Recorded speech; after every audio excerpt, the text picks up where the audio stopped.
네, 오늘 성인신심 세미나 제2부 탈출기위에 나오는 성인들, 그 중에 지난번에 모세에 대해서 했고 오늘은 사무엘에 대해서 또 다윗과 솔로몬에 대해서 하도록 하겠습니다. 집회서 46장 13절 함께 읽겠습니다. 사무엘은 주님께 사랑을 받고 주님의 예언자로서 왕정을 수립하였으며 그분의 백성을 다스릴 통치자들에게 기름을 부어 주었다. 기름을 부어 줌으로써 성령이 임하시고 그가 왕으로서 역할을 하게 되는 거죠. 먼저 사무엘의 탄생. 사무엘은 이스라엘 역사에서 판관 시대가 끝나고 왕정 시대가 열리는 시기의 마지막 판관이었습니다. 사무엘은 엘카나와 한나의 아들로서 자녀를 낳지 못하던 어머니의 기도에 대한 하느님의 응답으로 태어났습니다.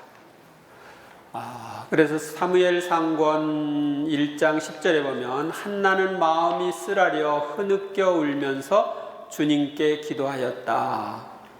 아이를 달라고 기도한 거예요. 그는 서원하며 이렇게 말하였다. 만군의 주님, 이 여종의 가련한 모습을 눈여겨보시고 저를 기억하신다면 그리하여 당신 여종을 잊지 않으시고 당신 여종에게 아들 하나만 허락해 주신다면 그 아이를 한평생 주님께 바치고 그 아이의 머리에 면도칼을 대지 않겠습니다. 이게 이제 면도칼을 대지 않고 한평생 바치는 것, 그게 이제 나지르이라고 해서 여러분들이 삼손이 머리칼을 면도칼을 대지 않았을 거 나오죠? 네. 그래서 하느님께 온전히 봉헌된 존재로 살도록 하겠다 하는 어머니의 기도였습니다. 그러자 이제 엘리가 안심하고 돌아가시오. 이스라엘의 하느님께서 당신이 드린 청을 들어주실 것이요 하고 대답했다. 엘리는 사제를 그 당시에 사제를 가리킵니다. 엘리 사제가 때가 되자 한나가 임신하여 아들을 낳았다. 한나는 내가 주님께 청을 드려 얻었다 하면서 아이의 이름을 사무엘이라 하였다. 그래서 주님께 청해서 얻었다는 뜻으로 사무엘이라는 이름이 주어집니다. 어릴 때 사무엘은 주님께 봉헌되어 살았습니다. 사무엘은 어머니 한나가 서원한 대로 주님께 봉헌되어 엘리 사제의 지도를 받으며 성전에서 살았습니다. 지금 봉헌하는 것. 사무엘상권 1장 27절에 보면 제가 기도한 것은 이 아이 때문입니다. 주님께서 제게 청을 들어주셨습니다. 그래서 저도 아이를 주님께 바치기로 하였습니다. 이 아이는 평생을 주님께 바친 아이입니다. 하면서 아이를 엘리 사제에게 한나 어머니가 데리고 와서 바치는 이야기가 나옵니다. 엘카나는 라마에 있는 자기 집으로 돌아갔으나 아이는 엘리 사제 앞에서 주님을 섬겼다. 사무엘은 어린 나이에 아마포 에폿을 두르고 주님을 섬겼다. 이것은 하느님 앞에서 입는 예복입니다. 예복을 입고 섬겼다. 한편 어린 사무엘은 주님과 사람들에게 총애를 받으며 무럭무럭 자라났다. 주님과 사람들에게 총애를 받았다. 하느님의 등불이 아직 꺼지기 전에 사무엘이 하느님의 궤가 있는 성전에서 자고 있었는데 주님께서 사무엘을 부르셨다. 그 아이가 성전을 지키기 위해서 또 성전에서 이렇게 주님과 가깝게 지내기 위해서 아마 자고 있었을 것 같습니다. 그런데 하느님이 사무엘을 부르십니다. 주님, 근데 처음에는 못 알아들었어요. 그래서 엘리의 사자에 가서 부르셨습니까? 하니까 아니라고 해서 이제 세 번째 다시 불렀을 때 이야기합니다. 다시 주님께서 세 번째로 다시 사무엘을 부르시자 그는 일어나 엘리에게 가서 저를 부르셨지요? 저 여기 있습니다 하고 말하였다. 그제야 엘리는 주님께서 그 아이를 부르고 계시는 줄 알아차리고 사무엘에게 일렀다. 가서 자라. 누군가가 다시 너를 부르거든 주님 말씀하십시오. 당신 종이 듣고 있습니다 하고 대답하여라. 사무엘은 잠자리에 누웠다. 주님께서 찾아와 서시어 아까처럼 사무엘아 사무엘아 하고 부르셨다. 사무엘은 말씀하십시오. 당신 종이 듣고 있습니다 하고 대답하였다. 지금 말씀하십시오. 당신 종이 듣고 있습니다 하는 그림이에요. 그래서 이제 사무엘이 자라는 동안 주님께서 그와 함께 계시어 그가 한 말은 한마디도 땅에 떨어지지 않게 하셨다. 다시 말하면 그가 한 말을 이루어 주셨다 하는 것을 알려줍니다. 여러분들이 이제 옛날에 버스 같은 데 보면은 어떤 소녀가 이렇게 기도하고 있는 모습, 오늘도 부산 이런 거 있었죠? 그게 원래 사무엘이에요. 사무엘이 기도하는 모습을 그린 겁니다. 사무엘이 이스라엘의 판관으로 일함. 사무엘은 이스라엘의 판관이 되어 필리스틴들의 손에서 이스라엘을 구하여 다스렸습니다. 여러 가지 그 문제들을 해결해 주는 지도자가 된 거죠. 사무엘 상권 7장 3절에 보면 사무엘이 이스라엘 온 집안에게 말하였다. 여러분이 마음을 다하여 주님께 돌아오려거든 여러분 가운데에서 낯선 신들과 아스타롯을 치워버리시오. 여기서 낯선 신들, 이방인들이 섬기는 신들이고 아스타롯도 그 신들 중에 하나입니다. 여러분의 마음을 주님께만 두고 그분만을 섬기십시오. 그러면 그분께서 여러분을 필리스티인들의 손에서 빼내어 주실 것이요. 이 필리스티아인들이 섬기는 신들을 섬기니까 이스라엘 백성들이 그들 밑으로 들어가게 되는 거예요. 그래서 그들의 지배를 받게 되고 거기서 아우성을 쳤을 때 그런 신들을 다 버리고 주님께 돌아오면 그들의 손아귀에서 빼내줄 거다 하고 이야기합니다.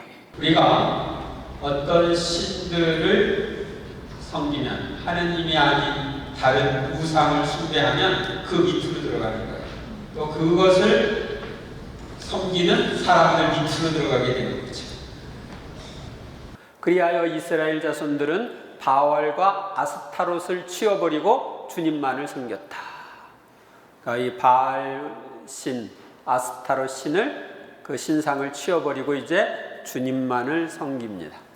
사무엘은 미츠파에서 이스라엘 자손들을 위하여 판관으로 일하였다.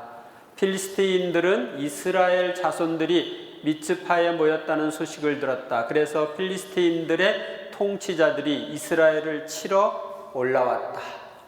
사무엘이 아직 번제를 바치고 있을 때 필리스티인들이 이스라엘과 싸우려고 다가왔다. 그날 주님께서 필리스티아인들 위에 큰 소리로 천둥을 울리시어 그들을 혼란에 빠뜨리시자 그들은 이스라엘 앞에서 패배하였다. 그래서 하느님이 사무엘과 함께 하시는 모습을 볼 수 있습니다. 그래서 당신이 손수 제사를 드리는 사무엘 편이 되어서 싸우시고 그래서 필리스티아인들을 물리치십니다. 필리스티아인들은 이렇게 꺾이고 나서 다시는 이스라엘 영토로 들어오지 않았다.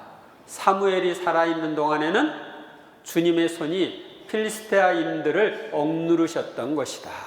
그래서 필리스티아인들이 섬기는 신들을 버리고 하느님께 돌아왔을 때 하느님이 그들을 돌보시는 모습을 볼 수 있습니다. 필리스티아인들, 요즘에 팔레스티나인들 그렇게 표현을 하죠. 이게 필리스티아에서 나온 말이에요. 이스라엘 땅을 팔레스티나 지역, 옛날에 필리스티아인들이 사는 지역, 그거랑 서로 연결이 되는 겁니다. 사무엘은 살아있는 동안 내내 이스라엘을 위하여 판관으로 일하였다. 그는 해마다 베텔과 길갈과 미츠파를 돌며 그 모든 곳에서 이스라엘을 위하여 판관으로 일하였다. 그런 다음 자기 집이 있는 라마로 돌아와 거기에서도 이스라엘을 위하여 판관으로 일하였다. 그래서 마지막 판관이 사무엘이다. 그 다음에 이제 왕들이 다스리는 거예요. 판관 대신에. 그래서 나중에 이제 왕정 시대가 옵니다. 사무엘이 사울을 임금으로 세우고, 사무엘은 이스라엘 원로들의 요청과 주님의 말씀에 따라 사울에게 기름을 부어 이스라엘의 임금으로 세웠습니다. 사울이 임금이 된 후에도 이스라엘을 위하여 지속적으로 기도하고 가르침을 주었습니다. 사무엘이 그렇게 살았어요. 그래서 성경에 보면 사무엘은 나이가 많아지자 자기 아들들을 이스라엘 판관으로 내세웠다. 그런데 사무엘의 아들들은 그의 길을 따라 걷지 않고 이 속에만 치우쳐 뇌물을 받고는 판결을 그르치게 내렸다. 그래서 뇌물 받고 잘못 판단해 주니까 이제 왕을 세워달라고 백성들이 얘기한 거예요. 그러자 모든 이스라엘 원로들이 모여 라마로 사무엘을 찾아가 청하였다. 어르신께서는 이미 나이가 많으시고 아드님들은 당신의 길을 따라 걷지 않고 있으니 이제 다른 모든 민족들처럼 우리를 통치할 임금을 우리에게 세워주십시오. 이 사무엘도 아들을 잘못 키웠네요. 주님께서는 사무엘에게 그들의 말을 들어 그들에게 임금을 세워주어라 하고 이르셨다. 그래서 이제 사무엘은 기름병을 가져다가 사울의 머리에 붓고 입을 맞춘 다음 이렇게 말했다. 주님께서 당신에게 기름을 부으시어 그분의 소유인 이스라엘의 영도자로 세우셨소. 하느님이 이 사울에게 기름을 부으라고 얘기 때문에 부은 겁니다.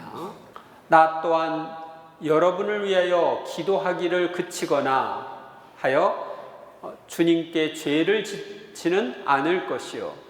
그리고 나는 여러분에게 좋고 바른 길을 가르쳐 주겠소. 그러니까 임금을 세운 다음에도 이스라엘 백성들을 위해서 기도하고 바른 길을 가르치는 역할은 계속했습니다. 다스리는 역할은 하지 않았지만 사울이 하느님의 명령을 지키지 않아 배척을 받음. 사울은 필리스티아인들과 싸울 때 하느님께서 내리신 명령을 지키지 않고 번제물을 바쳤습니다. 또한 아말렉과 싸울 때 그들에게 딸린 것을 완전히 없애버리라는 명령을 어겨 배척을 받습니다. 사무엘은 죽는 날까지 사울을 보지 않았습니다. 그러니까 하느님의 말씀을 듣지 않고 살았기 때문에 보지라는 거죠. 그래서 사울은 번제물과 친교제물을 나에게 가져와라 하고 번제물을 바쳤다. 사울이 번제물을 바치고 나자 사무엘이 왔다. 번제물 바치고 났을 때 사무엘이 사울을 찾아온 이야기입니다. 이게 무슨 얘기냐면 팔레스티나 지역에서 이스라엘하고 필리스티아인들하고 전쟁을 하는데 사무엘이 도착을 하지 않았어요. 원래 사무엘이 도착을 해서 번제를 드려야 되는데, 근데 이스라엘의 군사들이 점점 흩어지니까 사울이 대신 번제를 바친 거예요.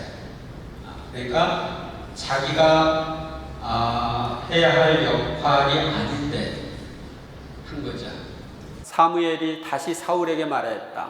임금님은 어리석은 일을 하셨고 주 임금님의 하느님께서 내리신 명령을 지키지 않으셨습니다. 그것을 지키셨더라면 지금쯤 주님께서 이스라엘을 다스리는 임금님의 왕국을 영원히 굳게 세워주셨을 터인데 이제는 임금님의 왕국이 더 이상 서 있지 못할 것입니다. 주님께서 명령하신 것을 임금님이 지키지 않으셨으므로 주님께서는 당신 마음에 드는 사람을 찾으시어 당신 백성을 다스릴 영도자로 임명하셨습니다. 그래서 하느님의 말씀을 듣지 않으면 이제 문제가 된다는 걸 알려주죠. 그리고 이제 그 다음에 또 아멜렉과의 전쟁이 있었는데 그때 또 이제 그 모든 동물 다 죽이고 사람까지 다 죽이라고 했는데 군사들이 이제 거기 보면은 그런데 사울과 그의 군사들은 아각뿐만 아니라 양과 소와 기름진 짐승들 가운데서 가장 좋은 것들과 새끼 양들 그 밖에 좋은 것들은 모두 아깝게 여겨 완전히 없애버리지 않고 쓸모없고 값없는 것들만 없애버렸다. 그러니까 물질에 대한 애착 때문에 말씀을 안 듣는 거예요. 다 없애라고 그랬는데. 그래서 이제 주님의 말씀이 사무엘에게 내렸다. 나는 사울을 임금으로 삼는 것을 후회한다. 그는 나를 따르지 않고 돌아섰으며 내 말을 이행하지 않았다. 그러자 사무엘이 말하였다. 주님의 말씀을 듣는 것보다 번제물이나 희생제물을 바치는 것을 주님께서 더 좋아하실 것 같습니까? 진정 말씀을 듣는 것이 제사 드리는 것보다 낫고 말씀을 명심하는 것이 순양이 기름기보다 낫습니다. 거역하는 것은 주님을 거역하는 것은 점치는 죄와 같고 고집을 부리는 것은 우상을 섬기는 것과 같습니다. 고집을 부리면 자기 자신이 우상이 되는 거예요. 자기 뜻이 우상이 되는 거예요. 임금님이 주님의 말씀을 배척하셨기에 주님께서도 임금님을 왕위에서 배척하셨습니다. 그러니까 사울이 망한 것은 하느님을 먼저 배척을 했기 때문에 하느님의 말씀을 배척했기 때문에 망하게 된 거예요. 사무엘은 죽는 날까지 사울을 다시 보지 않았다. 그러면서도 그는 사울을 두고 슬퍼하였다. 주님께서도 사울을 이스라엘 위에 임금으로 세우신 것을 후회하셨다.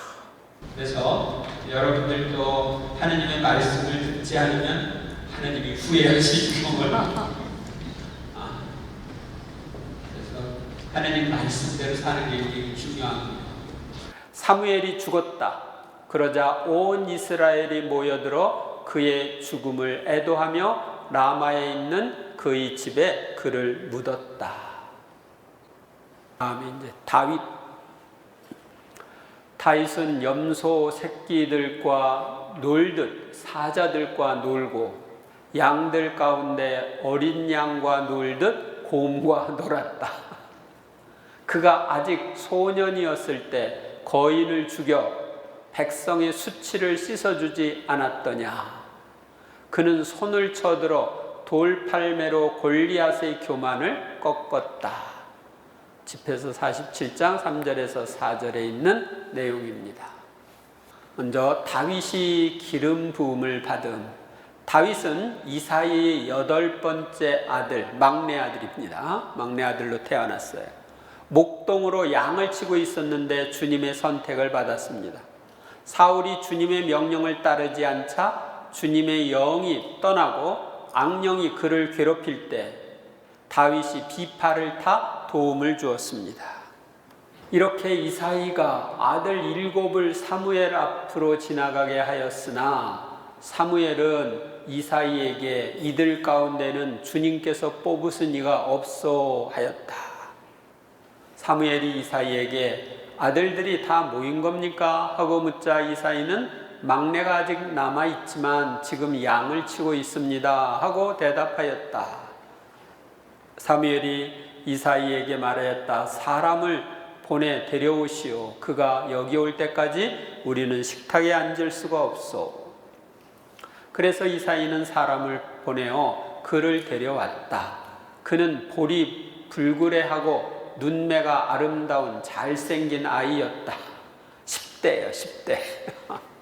주님께서 바로 이 아이다. 일어나 이 아이에게 기름을 부어라 하고 말씀하셨다. 사무엘은 기름이 담긴 뿔을 들고 형들 가운데에서 그에게 기름을 부었다.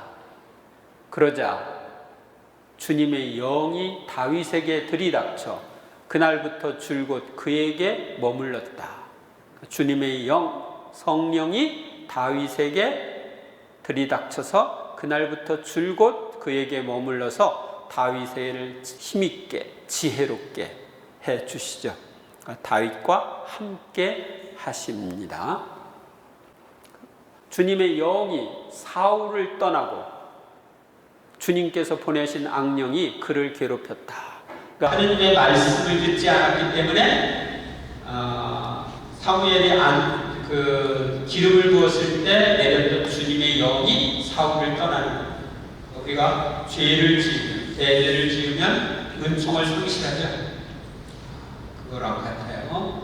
그리고 주님께서 보내신 악령이 그를 괴롭혔다. 주님께서 보내셨다기보다는 하느님을 떠났기 때문에, 하느님 말씀을 떠났기 때문에 나도 하느님 말씀 안 듣고 떠났는데 그러고 마귀가 너랑 같은 부류야. 그러고 온 거죠. 하느님께서 보내신 영이 사울에게 내릴 때마다 다윗은 비파를 손에 들고 탔다. 그러면 악령이 물러가고 사울은 회복되어 편안해졌다.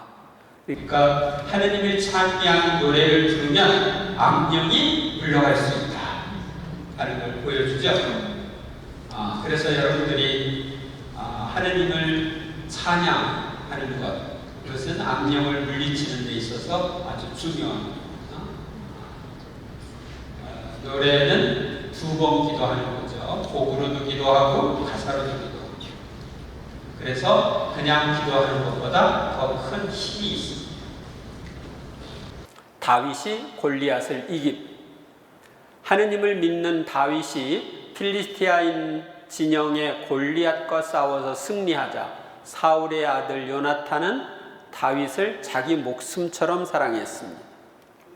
필리스티아인들은 전쟁을 일으키려고 군대를 소집하여 유다의 소코에 직결시켰다. 사울도 이스라엘을 직결시켜 엘라 골짜기에 진을 치고 필리스티아인들에게 맞서 전열을 가다듬었다. 필리스티아인들 진영에서 골리앗이라는 갓 출신 투사가 하나 나섰다. 이스라엘의 모든 군사들은 그 사람을 보자 너무나 무서워 도망을 쳤다. 등치도 크고 힘이 있은 게 보니까 상대가 안 될 것 같아서 이제 도망친 거죠. 다윗은 사울에게 아무도 저자 때문에 상심해서는 안 됩니다. 임금님의 종인 제가 나가서 저 필리스티아인 사람과 싸우겠습니다 하고 말하였다. 다윗이 계속 말하였다. 그러니까 안 된다고 하니까 이야기하는 겁니다. 사자의 발톱과 고음의 발톱에서 저를 빼내주신 주님께서 저 필리스티아 사람의 손에서도 저를 빼내주실 것입니다. 그제야 사울은 다윗에게 허락하였다. 그러면 가거라. 주님께서 너와 함께 계시기를 빈다. 근데 다윗은 이때 벌써 기름 부음을 받아가지고 주님이 함께 하셨죠. 그래서 이제 승리를 하는 겁니다. 그러고 나서 다윗은 자기의 막대기를 손에 들고 개울가에서 매끄러운 돌멩이 5개를 골라서 메고 있던 양치기 가방 주머니에 넣은 다음 손에 무린매 끈을 들고 그 필리스티아 사람에게 다가갔다. 돌려가지고서 탁 놓으면은 돌이 날아가죠. 그 무린매 끈. 여기서 매끄러운 돌 5개, 또 무린매 끈, 이것은 국주의도 5단을 생각하게 한다. 이렇게 얘기합니다. 그러자 다윗이 필리스티아 사람에게 이렇게 맞대꾸하였다. 너는 칼과 표창과 창을 들고 나왔지만 나는 네가 모욕한 이스라엘 전열의 하느님이신 만군의 주님 이름으로 나왔다.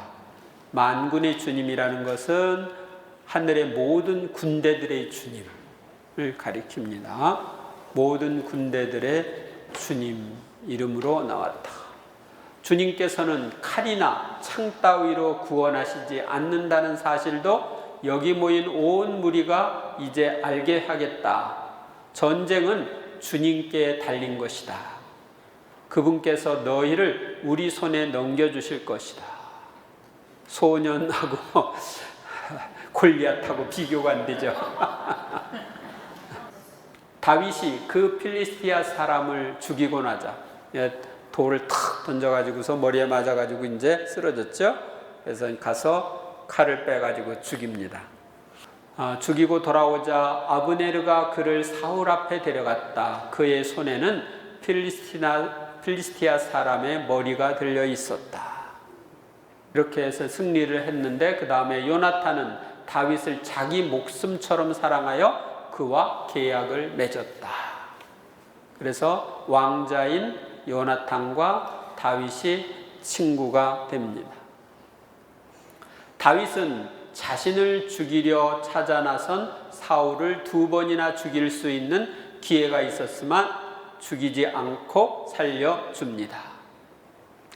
그리고 사울과 요나탄이 죽은 후 울며 단식을 합니다.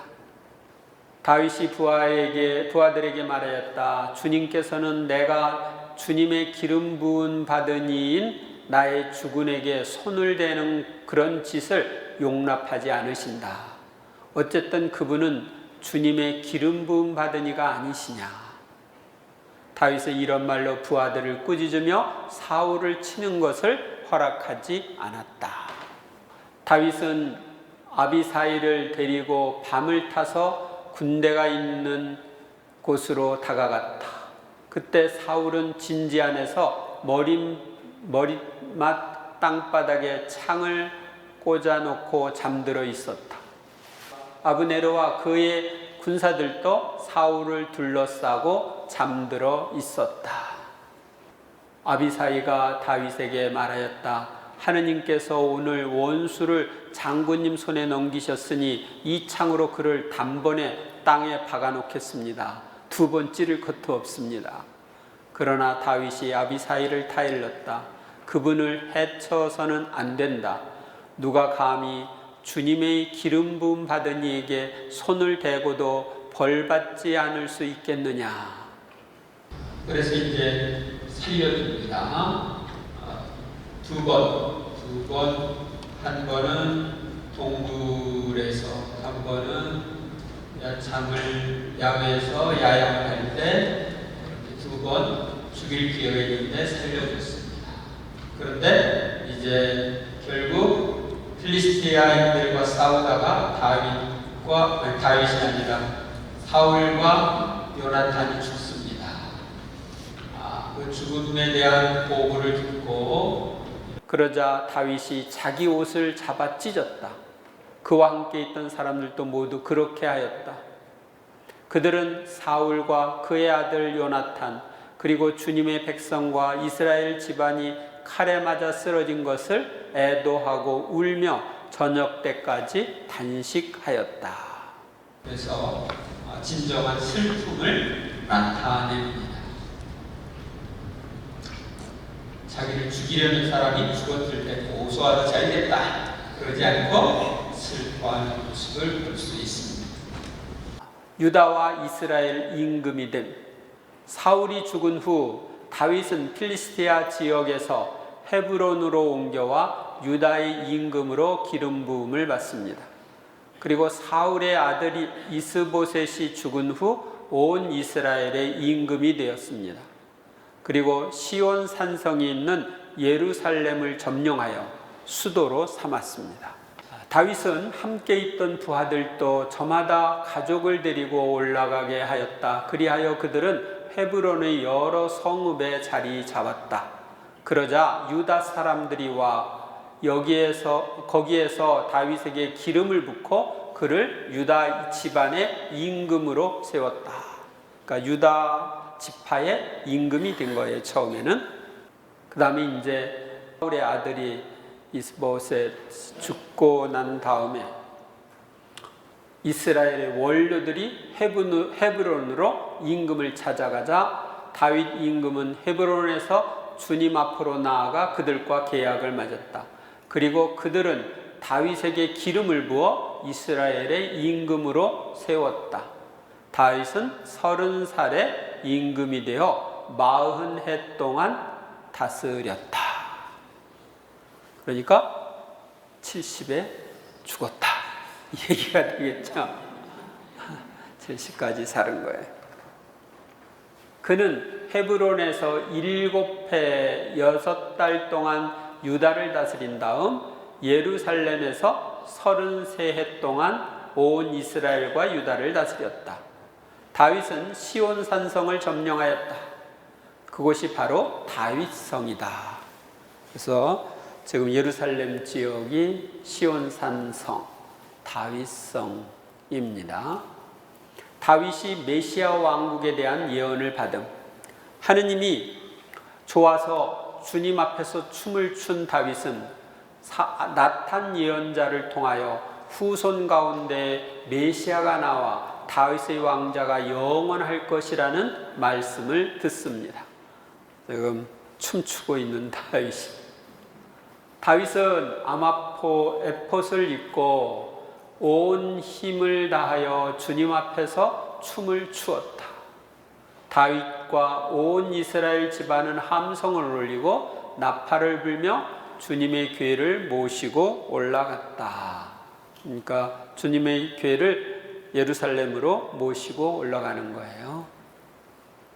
이러한 다윗에게 나탄 예언자를 통해서 하느님이 말씀하십니다. 너의 날수가 다 차서 조상들과 함께 잠들게 될 때 내 몸에서 나와 내 뒤를 이을 후손을 내가 일으켜 세우고 그의 나라를 튼튼하게 하겠다. 그는 나의 이름을 위하여 집을 짓고, 이것은 이제 솔로몬이 집을 지은 거죠. 나는 그 나라의 왕자를 영원히 튼튼하게 할 것이다. 영원히 튼튼하게 하려면 하느님이 영원하신 분이기 때문에 하느님이신 분이 오셔야 돼요. 여기에서 메시아에 대한 예언이 암시되어 있습니다. 나는 그의 아버지가 되고 그는 나의 아들이 될 것이다. 너의 지방과 나라가 내 앞에서 영원히 굳건해지고 내 왕자가 영원히 튼튼하게 될 것이다. 영원히 튼튼하게 되려면 영원한 분이 왕자를 차지해야 튼튼하게 되는 거죠. 사람은 일정한 수명 후에는 죽기 때문에 영원히 튼튼할 수가 없습니다.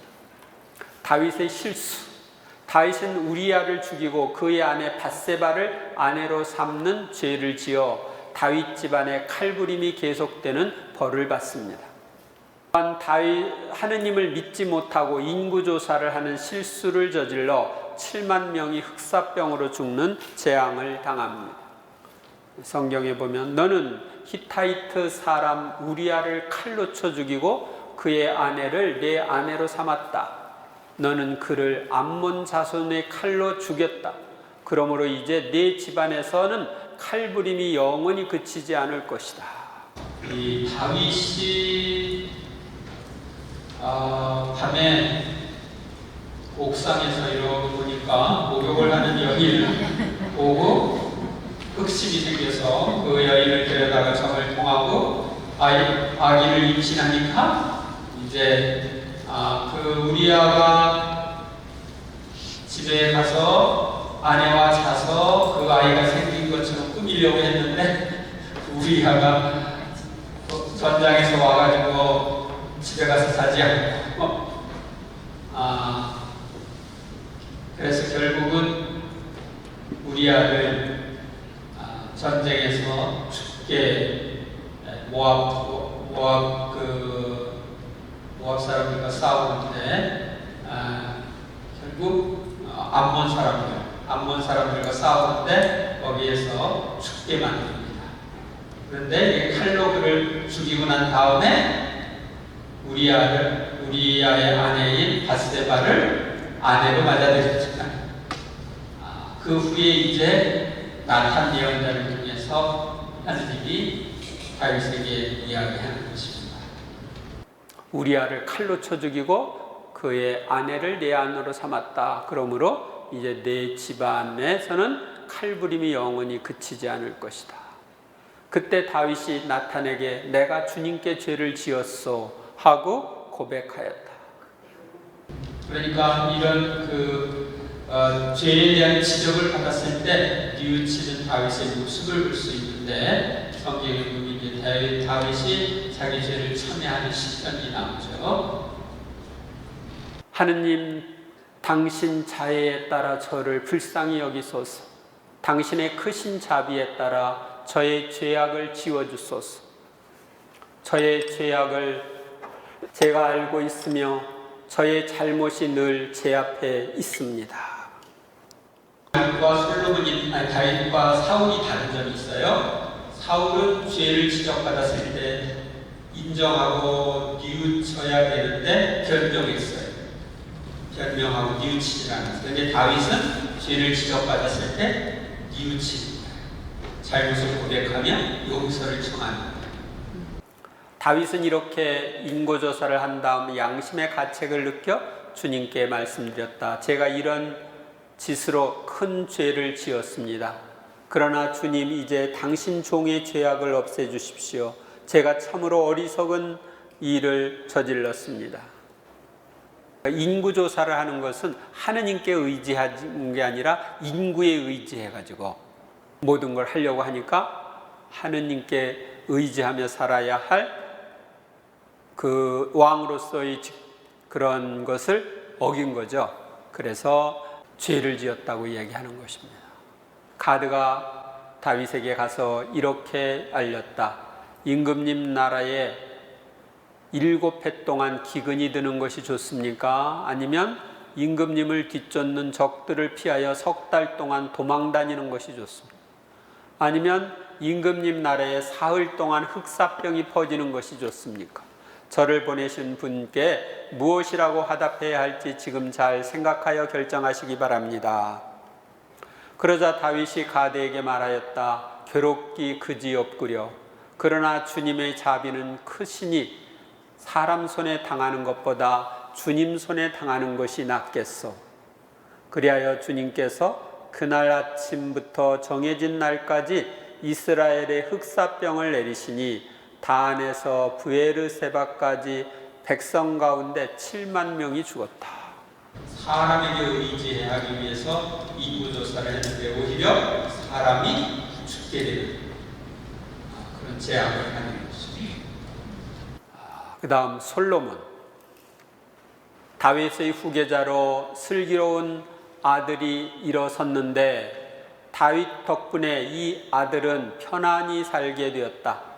솔로몬은 하느님께서 사방을 평온하게 해주셨기 때문에 평화로운 시대에 나라를 다스렸다. 그리하여 솔로몬은 주님의 이름을 위하여 성전을 짓고 그 안에 영원한 성소를 마련해 두었다. 집회서 47장 12절에서 13절 말씀이죠. 다윗의 후계자인 솔로몬이 어떤 일을 했는지를 이야기합니다. 먼저 솔로몬의 탄생. 솔로몬은 다윗이 밧세바에게서 태어난 아들의 목숨을 살려주시도록 오랫동안 단식하며 기도했는데도 죽은 후 태어난 아이입니다. 이 밧세바와 정을 통해서 얻었던 아들은 하느님께서 거두어 가신다고 해서 죽게 되는데 처음에 아기를 살려달라고 7일 동안 단식하면서 기도했어요. 먹지도 않고 마시지도 않으면서 기도를 했는데 그 다음 아이들 죽을 염려가 있죠. 그러니까 얼마나 이때 애절하게 기도를 했겠습니까?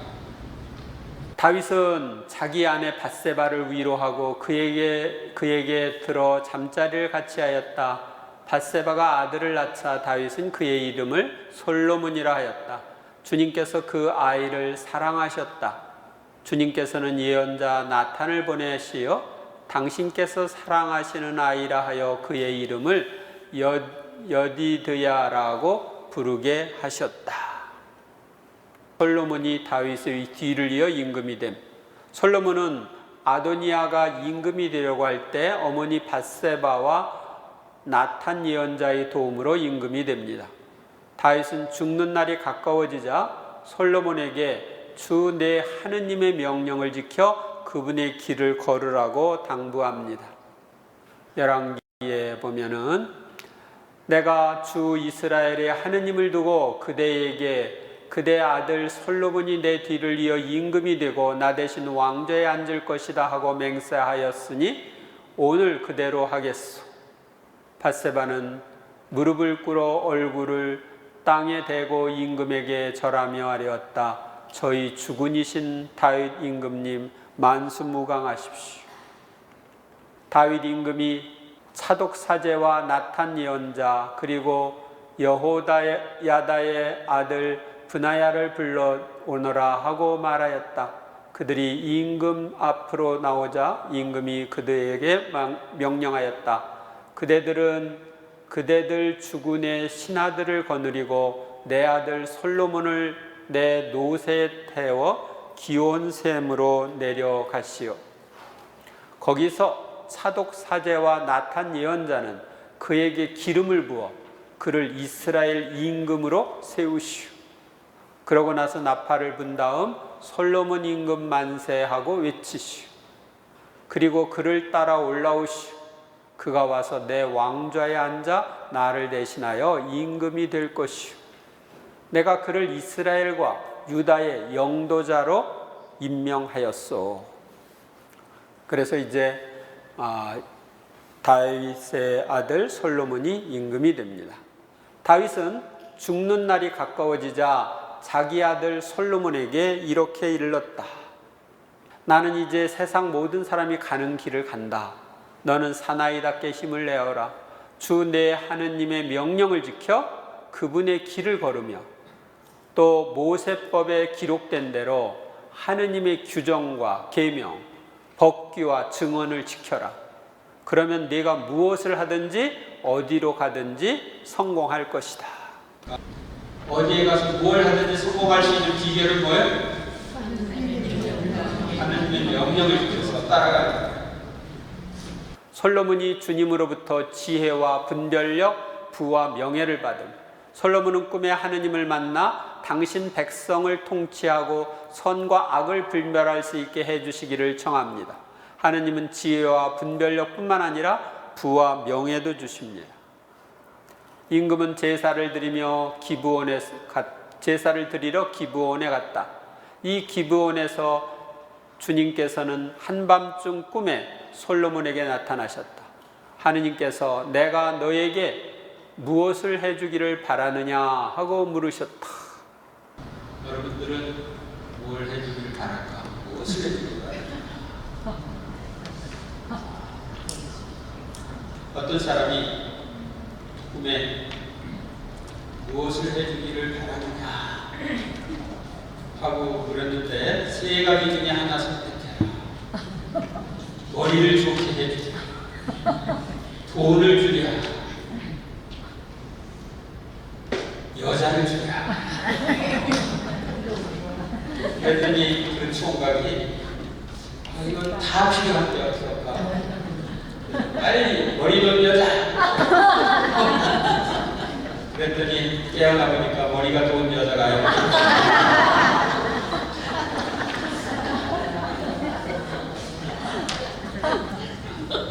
세상 욕심을 부리면 솔로몬은 이렇게 대답합니다.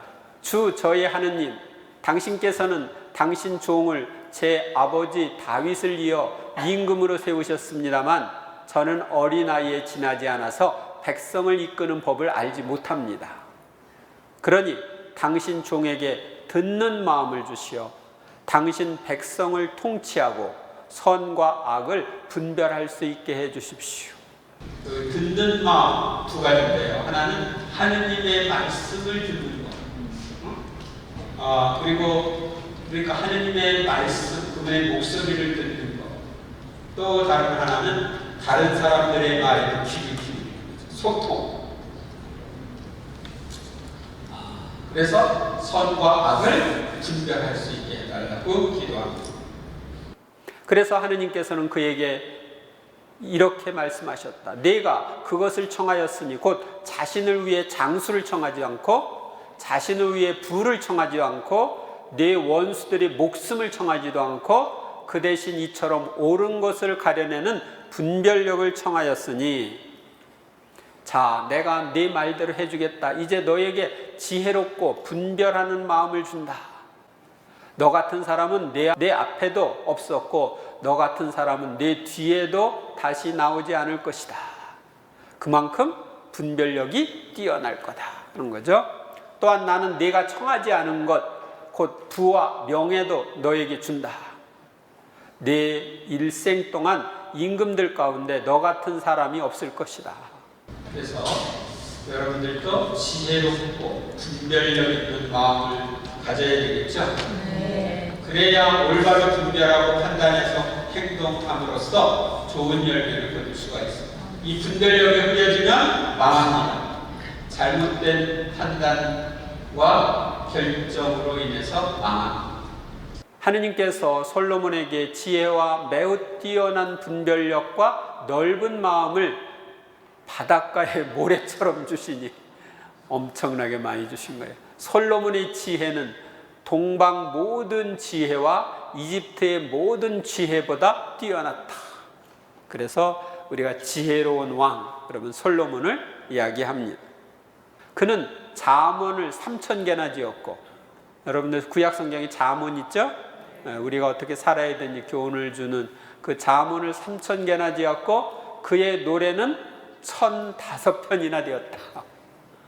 이게 1,000편이 넘는 노래를 지었다. 1,000곡이 넘는 노래를 지었다.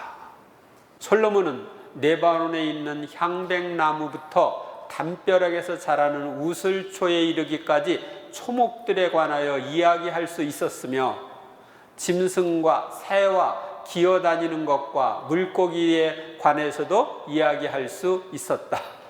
모든 피조물에 대해 이야기할 수 있을 그런 지식을 가지고 있었던 거예요. 그리하여 모든 민족들에게서 사람들이 솔로몬의 지혜를 들으러 왔다. 주님, 저도 이런 지혜를 가지고 싶습니다. 네. 예루살렘 성전 건축. 솔로몬은 7년에 걸쳐 예루살렘 성전을 지어 계약의 교회를 모시고 성전 봉헌식을 합니다. 이스라엘 자손들이 이집트 땅에서 나온 지 480년, 솔로몬이 이스라엘을 다스린 지 4년째 되던 해 지우달, 곧 둘째 달에 솔로몬은 주님의 집을 짓기 시작하였다. 그리하여 제11년 불달, 곧 8째 달에 그 집은 모든 부분이 설계한 대로 완공되었다. 솔로몬이 그 집을 짓는 데는 7해가 걸렸다. 7해가 걸려서 성전을 지었어. 솔로몬의 기도, 성전에서 계약의 궤를 모시고 주님의 제단 앞에서 바친 기도의 일부분을 살펴보겠습니다. 함께 바쳐볼까요? 주 저의 하느님, 당신 종의 기도와 간청을 돌아보시어 오늘 당신 종이 당신 앞에서 드리는 이 부르짖음과 기도를 들어주십시오. 그리하여 당신의 눈을 뜨시고 밤낮으로 이 집을, 곧 당신께서 내 이름이 거기에 머무를 것이다 하고 말씀하신 이곳을 살피시어 당신 종이 이곳을 향하여 드리는 기도를 들어주십시오. 성전을 향해서 드리는 기도를 들어달라고 말합니다. 또한 당신 종과 당신 백성 이스라엘이 이곳을 향하여 드리는 간청을 들어주십시오. 부디 당신께서는 계시는 곳 하늘에서 들어주십시오. 들으시고 용서해 주십시오. 이렇게 자신의 기도뿐만 아니라 백성의 기도도 다 들어달라고, 성전을 향해서 바치는 기도를 들어달라고 청합니다. 그 다음에 좀 띄어가지고, 이 땅에 기근이 들 때 흑사병과 마름병과 깐부기병이 돌거나 메뚜기 떼와 누리 떼가 설칠 때, 적이 성읍을 포위할 때, 온갖 환난과 온갖 질병이 번질 때, 당신 백성 이스라엘이 개인으로나 전체적으로나 저마다 마음으로 고통을 느끼며 이 집을 향하여 두 손을 펼치고 무엇이나 기도하고 간청하면 당신께서는 계시는 곳 하늘에서 들으시어 용서해 주시고 행동하십시오. 당신께서는 사람의 마음을 아시니 그 모든 행실에 따라 갚아주십시오. 당신만이 모든 사람의 마음을 아십니다. 네, 하느님만이 모든 사람의 마음을 아시죠? 또한 당신 백성 이스라엘에게 속하지 않은 이방이라도 그가 당신 이름 때문에 먼 고상에서 찾아오거든 곧 그들이 당신의 위대한 이름을 듣고 당신의 강한 손과 뻗은 팔이 하신 일을 듣고 와서 이 집을 향하여 기도하면 당신께서 계시는 곳 하늘에서 들으시고 그 이방인이 당신께 호소하는 것은 무엇이나 이루어 주십시오. 그래서 이 성전은 만민이 기도하는 집이다.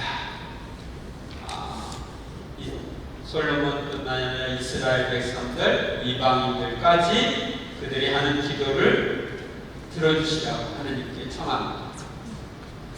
눈을 뜨시어 당신 종의 간청과 당신 백성 이스라엘의 간청을 굽어보시고 그들이 당신께 부르짖을 때마다 그들의 호소를 들어주십시오. 네. 이러한 아주 훌륭한 기도를 하느님께 성전 봉헌 때 바쳤습니다. 솔로몬의 기도에 대한 응답, 솔로몬이 바친 기도에 대하여 주님은 응답해 주셨습니다. 열왕기상권 9장 2절 이하에 보면 주님께서 기브온에서 나타나셨던 것처럼 솔로몬에게 두 번째로 나타나셔 이렇게 말씀하셨다. 나는 네가 내 앞에서 한 기도와 간청을 들었다. 네가 세운 이 집을 성별하여 이곳에 내 이름을 영원히 두리니 내 눈과 마음이 언제나 이곳에 있을 것이다. 지금은 언제나 이 성전 안에 계십니다.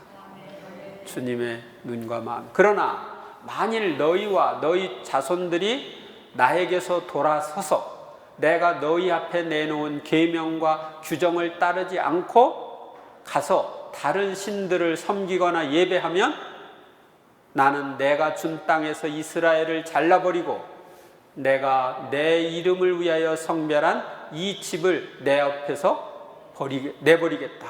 결국은 이스라엘이 이방 신들을 섬김으로써 하느님이 내치죠.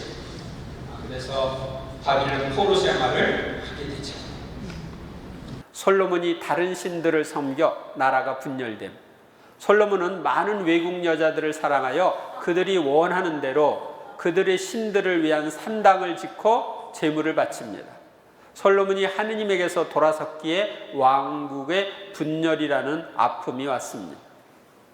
솔로몬 임금은 파라오의 딸뿐 아니라 파라오는 이집트의 왕이죠. 파라오의 딸뿐 아니라 모압 여자와 암몬 여자, 에돔 여자와 시돈 여자, 그리고 히타이트 여자 등 많은 외국 여자를 사랑하였다. 솔로몬에게는 왕족 출신 아내가 700명, 후궁이 300명이나 되었다. 그 아내들은 그의 마음을 돌려놓았다. 한 사람과 하룻밤에 한 번씩만 산다 해도 3년 걸리는 거예요. 솔로몬이 늙자 그 아내들이 그의 마음을 다른 신들에게 돌려놓았다. 이렇게 하여 솔로몬은 자신의 모든 외국인 아내를 위하여 그들의 신들에게 향을 피우고 제물을 바쳤다. 지금 우상 숭배하고 있는 솔로몬의 모습. 나이 들어서 부인 따라간다. 부인이 이방이냐. 그래서 이방신들을 따라가는 모습을 볼 수가 있습니다. 주님께서 솔로몬에게 진노하셨다. 그의 마음이 주 이스라엘의 하느님에게서 돌아섰기 때문이다. 그리하여 주님께서 솔로몬에게 이렇게 말씀하셨다. 내가 이런 뜻을 품고 내 계약과 내가 너에게 명령한 규정들을 지키지 않았으니 내가 반드시 이 나라를 너에게서 떼어내어 너의 신하에게 주겠다. 다만 네 아버지 다윗을 보아서 네 생전에는 그렇게 하지 않고 네 아들의 손에서 이 나라를 떼어내겠다. 그러나 이 나라 전체를 떼어내지는 않고 나의 종 다윗과 내가 뽑은 예루살렘을 생각하여 한 지파만은 네 아들에게 주겠다. 그래서 유다 지파만 이 예루살렘을 중심으로 살게 되고 다른 11지파는 북이스라엘 왕국에 속하게 됩니다. 온 이스라엘은 여로보암이 돌아왔다는 소식을 듣고 사람을 보내어 그를 집회에 불러서 온 이스라엘 임금으로 세웠다. 유다 지파 말고는 아무도 다윗 집안을 따르지 않았다. 이 우상 숭배라고 하는 것이 얼마나 큰 해를 끼치는지를 알 수 있는 것이죠. 솔로몬이 예루살렘에서 온 이스라엘을 다스린 기간은 40해이다. 솔로몬은 조상들과 함께 잠들어 자기 아버지 다윗의 성에 묻히고 그의 아들 르하브암이 그의 뒤를 이어 임금이 되었다. 마지막, 지금까지 우리는 출애굽기에서 열왕기 상권에 나오는 통치자들 중에 중요한 성인들에 대하여 살펴보았습니다. 이 성인들의 생애를 통하여 우리에게 주신 교훈을 마음에 새기고 실천하도록 합시다. 조금 더 이제 부언해서 설명을 하면, 먼저 사무엘에서는 사무엘 어머니가 아기를 못 낳는 여자였죠. 그런데 기도를 해서 아기를 갖게 되었죠. 여기 혹시 아기 못 낳는 여인 있으면 기도해서 아이를 가질 수 있을 텐데, 여기 대부분이 다 못 낳는 여자네.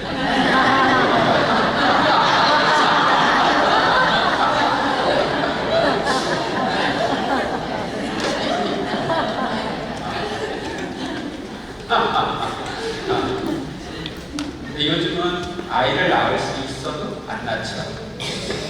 그래서 인구가 줄어들게 있어요. 그러니까 지금 우리나라는 둘이 결혼해서도 둘은 낳아야 현상 유지가 되는데 하나밖에 안 나와요.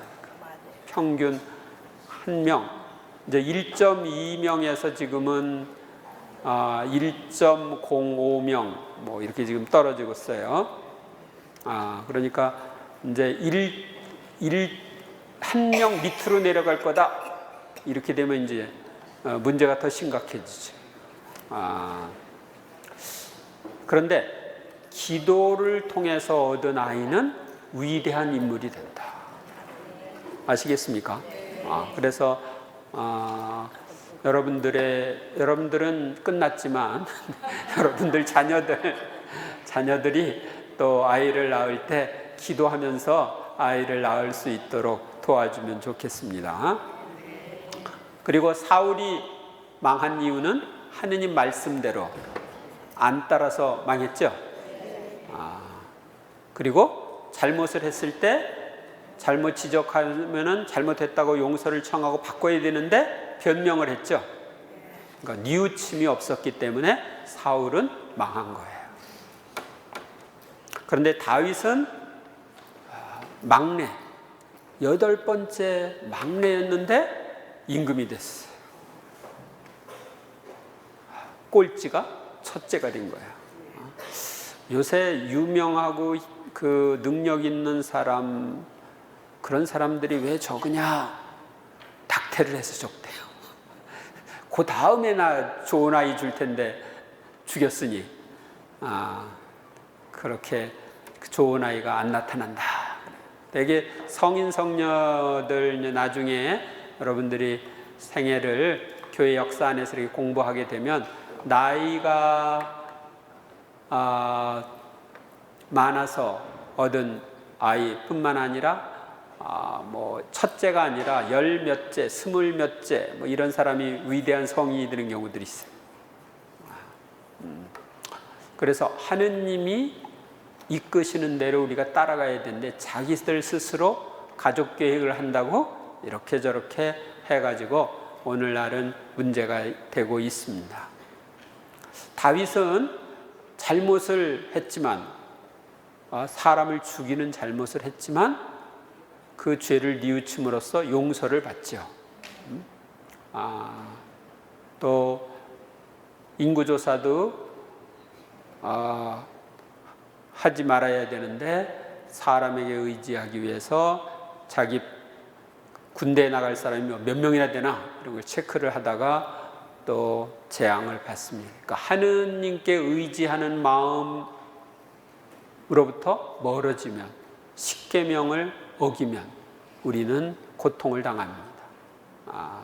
그리고 거기에 대한 대가를 지불합니다. 솔로몬이 위대한 임금이 될 수 있었던 것은 다윗 덕분.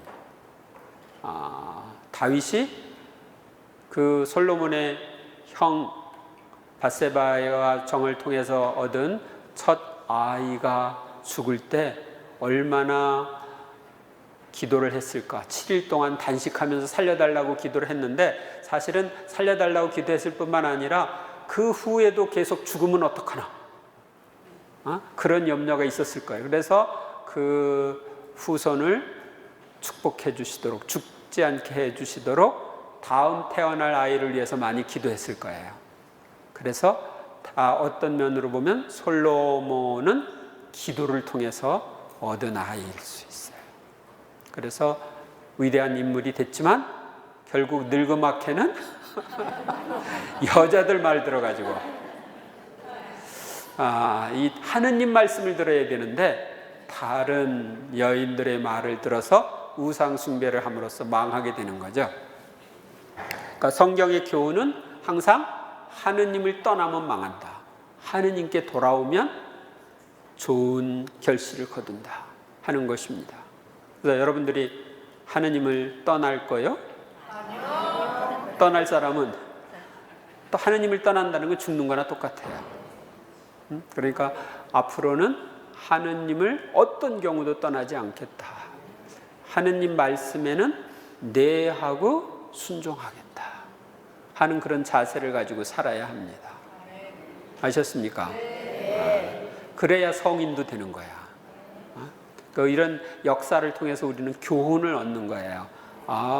하느님 말씀대로 살지 않고 자기 멋대로 자기 생각대로 살면 망한다.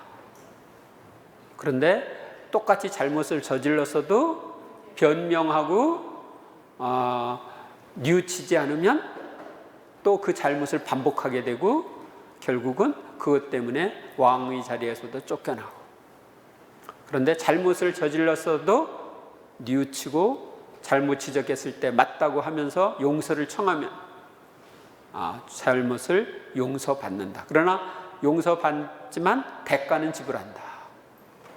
그래서 그 칼부림이 후손들에게 있게 되고 또 왕국이 분열되고 하는 아픔들이 오죠. 그래서 여러분들은 앞으로의 생활 속에서 하느님을 따르는 것, 하느님의 말씀을 따르는 것, 어떤 경우도 그분을 떠나면 안 된다는 것, 이것을 기억하면서 사시기 바랍니다. 네, 그러면 강복드리도록 하겠습니다. 성부와 성자와 성령의 이름으로 아멘. 좋으신 하느님, 여기에 있는 이들이 성서에서 교훈을 얻어 성경 말씀을 기억하며 살 수 있도록 축복해 주소서. 전능하신 천주 성부와 성자와 성령께서는 여기에 있는 이들에게 축복을 내리시어 길이 머물게 하소서. 아멘. 성부와 성자와 성령의 이름으로 아멘.